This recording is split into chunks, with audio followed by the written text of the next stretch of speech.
I built something in my backyard that made absolutely no sense to me. Not because it was complicated, not because it cost a fortune, but because a bunch of mirrors, some scrap wood, and a plastic bin full of water somehow generated more power than I expected from a setup this simple. I watched the numbers climb on a little screen I built myself, and at one point I just stood there staring at it, waiting for it to be wrong. It wasn't wrong. It kept climbing, and that's when I realized this video was going to be different from anything else I had made before. If you're new here, we talk about the economics behind everyday decisions, the hidden math behind the things we build and buy, and today we're going somewhere a little unexpected. Stick around, because by the end of this, you're going to understand why something this small could quietly matter a lot more than it looks like it does. And if that sounds like your kind of thing, hit subscribe now, because we're about to get into the story of how a backyard experiment turned into a number I still don't fully believe. It started with a simple question. What if you didn't need solar panels to get real power from the sun? Solar panels are expensive. They take specific materials, specific manufacturing, specific supply chains that stretch halfway across the world. But sunlight itself is free. It hits your roof every single day whether you use it or not. So the question wasn't really about technology, it was about efficiency. Could a normal person, with normal tools, capture enough of that free energy to make it worth the effort? That question sat with me for weeks before I did anything about it. The idea was almost embarrassingly simple. Instead of converting sunlight directly into electricity the way a solar panel does, what if you just concentrated it? Take a bunch of small mirrors, angle them so they all reflect toward the same tiny point, and let that point get hot, really hot, hot enough to heat water, hot enough to make steam, hot enough that the heat itself becomes the product, not the electricity. It's an old idea. People have used concentrated sunlight for centuries, from lighting fires to boiling water in remote villages. But most of those setups were either too small to matter or too complicated for a regular person to build in a weekend. I wanted to know if there was a middle ground, something small enough to fit in a backyard but powerful enough to actually mean something. So I started building, not with expensive parts, not with anything special, just plywood, some hinges, a bunch of small mirror tiles cut into hexagon shapes, and a frame I put together by hand. Each mirror was small on its own, barely enough to notice a difference if you held it up to the sun by itself. But the plan was never about one mirror. It was about dozens of them, all working together, all pointed at the exact same spot. That's the part that took the most time, getting the angles right. If even a few mirrors were slightly off, the light would scatter instead of concentrate, and the whole thing would be pointless. I spent hours adjusting, testing, adjusting again. It felt less like building a machine and more like tuning an instrument. While I was building this, I kept thinking about how strange it is that something so basic, mirrors reflecting light, could potentially outperform technology that took decades and billions of dollars to develop. Solar panels convert somewhere around 15 to 20% of the sunlight that hits them into usable electricity. That's actually not a lot when you think about it. Most of the energy is lost as heat, reflection, or inefficiency in the conversion process. But what if you didn't fight the heat? What if you leaned into it instead? What if heat wasn't the enemy of the system, but the entire goal? That's the part of this experiment that kept pulling me back in. Because if it worked even a little, it would mean that a simple heat-based setup could compete with something far more advanced, just by skipping the conversion step entirely. No semiconductors, no wiring diagrams that require an engineering degree to understand. Just physics, geometry, and patience. Once the mirror array was built, I needed a way to actually measure what was happening. This is where things got interesting, because I didn't just want to guess. I wanted real numbers, tracked in real time, so I could see exactly what this thing was doing while it was doing it. I built a small control panel by hand, with 2 temperature readouts and a timer. One sensor sat at the point where the sunlight was being focused. The other sat in the water tank that would absorb the heat. The idea was simple. Watch both numbers, watch how fast they moved, and see what the gap between them told me about how well the system was actually working. The first time I turned it on, nothing dramatic happened. The temperature crept up slowly, the way you'd expect from something this simple. I remember standing there thinking maybe this whole idea was going to be a lot less impressive than I hoped. Backyard experiments have a way of humbling you fast. You build something in your head that feels revolutionary, and then reality shows up and reminds you that most first attempts fail, or at best, do something mediocre. I was ready for that. I told myself, going in, that even a small result would be a good result, because it would prove the concept was worth pursuing further. But then something shifted. The temperature readout on the collector side started climbing faster than the water side, which made sense, but the rate of change was steeper than I expected. Not wildly steeper, not something that would make headlines, but steeper in a way that made me lean in a little closer to the screen. I started doing rough mental math. comparing what I was seeing to what a small solar panel of the same physical footprint would typically produce, and the comparison didn't line up the way I thought it would. The heat-based system was pulling ahead, not by a small margin either, by enough that I actually stopped what I was doing, grabbed my phone, and started recording everything from that point on, because I had a feeling I was about to see something worth sharing. That's where I'm going to pause the story. Right at the moment, the numbers started doing something I didn't expect.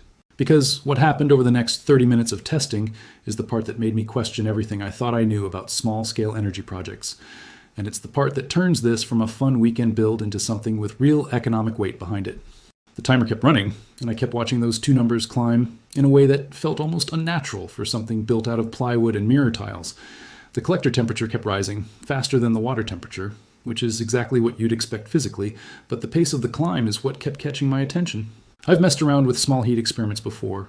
Kettles on stovetops, black containers left in the sun, basic stuff most people have tried as a kid. None of that prepared me for how quickly the setup was pulling ahead. I kept glancing at the clock, half expecting it to slow down, half expecting the numbers to plateau the way most simple experiments do once the easy gains are used up. It didn't slow down. It kept climbing. At around the 15-minute mark, I did something I probably should have done earlier. I stopped adjusting things and just let the system run on its own, untouched, so I could see what it would do without me interfering. This matters more than people realize. A lot of backyard experiments look impressive because the person building them is constantly tweaking, adjusting, nudging things into place. That's not a real test. A real test is what happens when you walk away and let the thing do its job without your hands on it. So I stepped back, set a timer, and watched from a distance. What I saw next is the part that made me second-guess my own setup. The water temperature wasn't just rising steadily, it was rising at a rate that made me wonder if I had built something more efficient than I originally designed it to be. I had gone into this expecting a modest proof of concept, something that would show promise but clearly need refinement. Instead, I was watching a simple mirror array outperform my own expectations by a noticeable margin, and I hadn't even optimized the coating on the collector yet, hadn't insulated the water lines, hadn't done any of the upgrades that I knew would eventually make this more efficient. This was the rough version, the first version, and it was already doing more than I thought a rough first version could do. That's when the number came up that made me stop everything. Based on the surface area of the mirrors and the heat being absorbed by the water, the setup was pulling in somewhere around 700 watts of thermal power. Now, on paper, that might not sound like a headline-grabbing number. It's not like flipping a switch and lighting up a house. But context matters here, and the context is what made me sit back in my chair. 700 watts from a homemade array smaller than a dining table, using no batteries, no inverters, no supply chain dependent on rare materials, mined halfway across the world. Just angled mirrors and basic physics. When you compare that to what a similarly sized solar panel setup typically produces, especially one built with off-the-shelf, budget-friendly parts, the gap was bigger than I expected it to be. I wasn't out here trying to beat industrial-grade solar technology. I was just trying to see if a simple heat-based system could hold its own. And it wasn't just holding its own, it was pulling ahead. I want to be honest about something here, because I think it's important. I'm not an engineer. I don't have a degree in thermodynamics. Everything I know about this stuff, I picked up from reading, testing, failing, and trying again. So when I saw that number, my first instinct wasn't excitement. It was suspicion. I assumed I had made a mistake somewhere. Maybe the sensor was reading wrong. Maybe I miscalculated the surface area. Maybe the water wasn't actually absorbing the heat the way I thought it was, and the number was some kind of fluke created by a loose wire or a bad connection. So I did what anyone skeptical of their own results should do. I reset the whole system, let the water cool back down, and ran the test again from scratch. The second run gave me almost the same result. Not identical, but close enough that it stopped feeling like a fluke and started feeling like something real. That's the moment this stopped being just a fun weekend project in my mind and started feeling like something worth actually understanding on a deeper level. Because if a rough, unrefined, first attempt version of this could produce numbers like that, the real question became obvious. What happens if this gets refined? What happens if the coating on the collector gets upgraded to something designed specifically to absorb more heat and radiate less of it back out? What happens if the water lines get insulated so the heat isn't leaking out into the surrounding air before it ever reaches the tank? What happens if the tracking system gets smarter, keeping the mirrors perfectly aligned with the sun throughout the entire day, instead of relying on a fixed angle I set by hand? Every one of those upgrades was sitting right there, obvious, waiting to be tested. And that's usually where these kinds of projects get exciting, and also where they get dangerous, in the sense that it's easy to start imagining huge scaled-up versions before you've even proven the small version works reliably.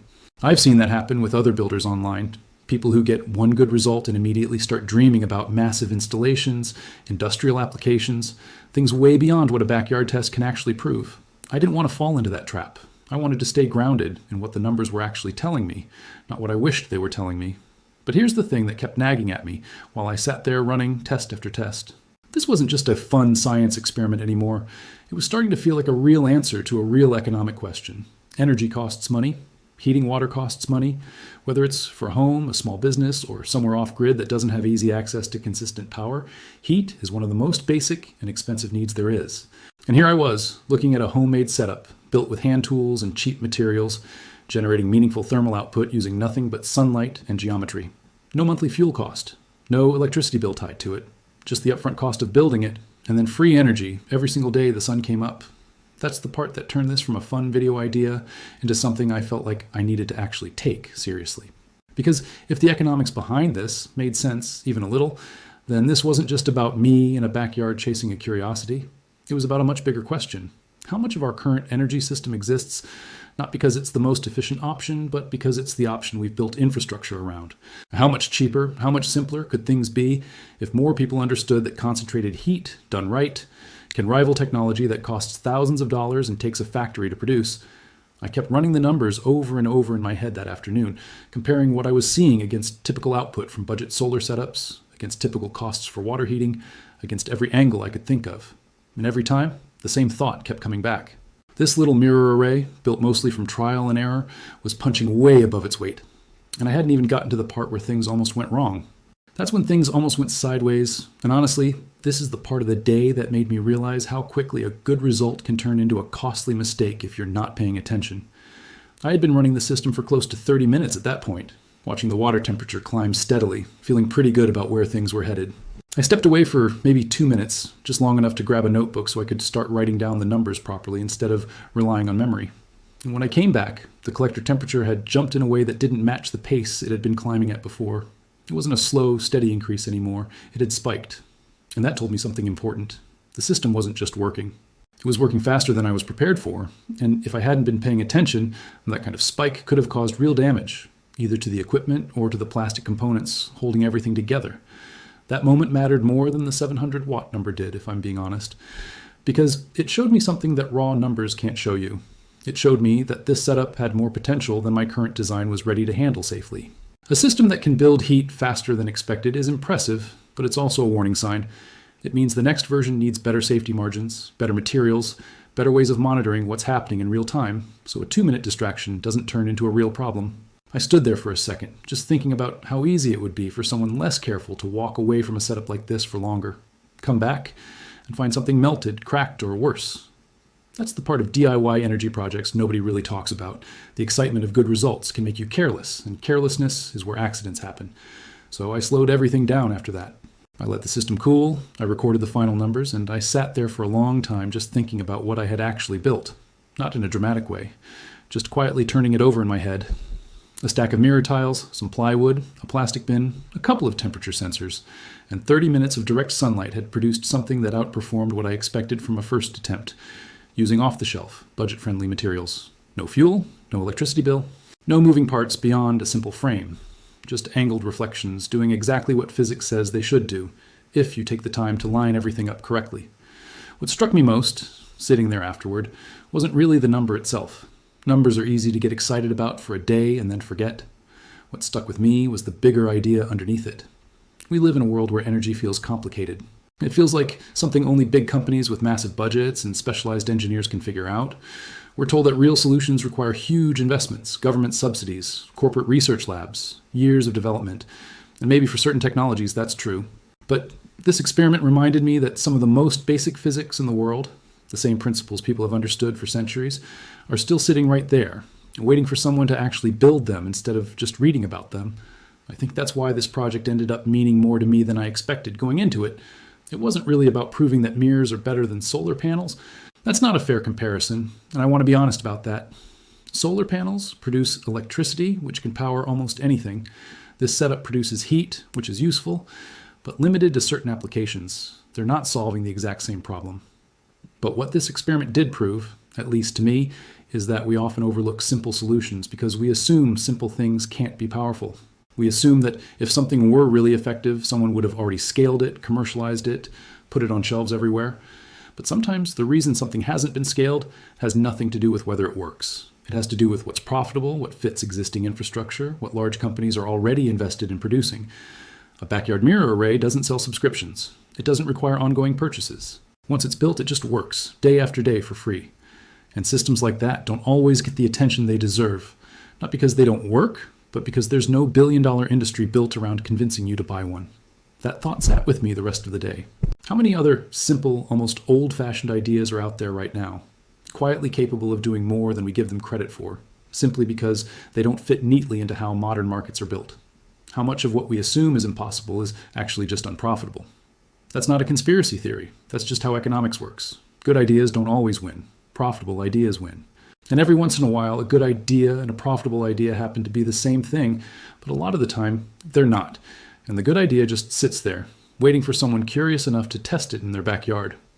I walked away from this experiment with more questions than I started with, and honestly, that's usually a sign that something is worth continuing. What happens if the collector gets a proper heat-absorbing coating instead of the basic version I used? What happens if the water lines get insulated so none of that heat escapes before it's actually used? What happens if this gets built at double the size?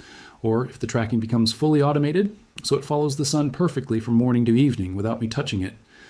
Every one of those questions feels like the start of another experiment, another test, another set of numbers that might surprise me the same way this one did. But I didn't want to just sit on this. I wanted to share it, because I think there's something valuable here beyond the numbers. There's a reminder that curiosity is still one of the most underrated tools we have. Not expensive equipment, not advanced degrees, just the willingness to ask a simple question and actually go find the answer yourself instead of assuming someone else already figured it out for you. So here's what I want from you. If this made you think differently about energy, about simple solutions, or even just about how much potential is sitting in ideas we dismiss too quickly, drop a comment and tell me what you think. Tell me if you'd want to see this pushed further, scaled up, refined, tested against real-world use cases.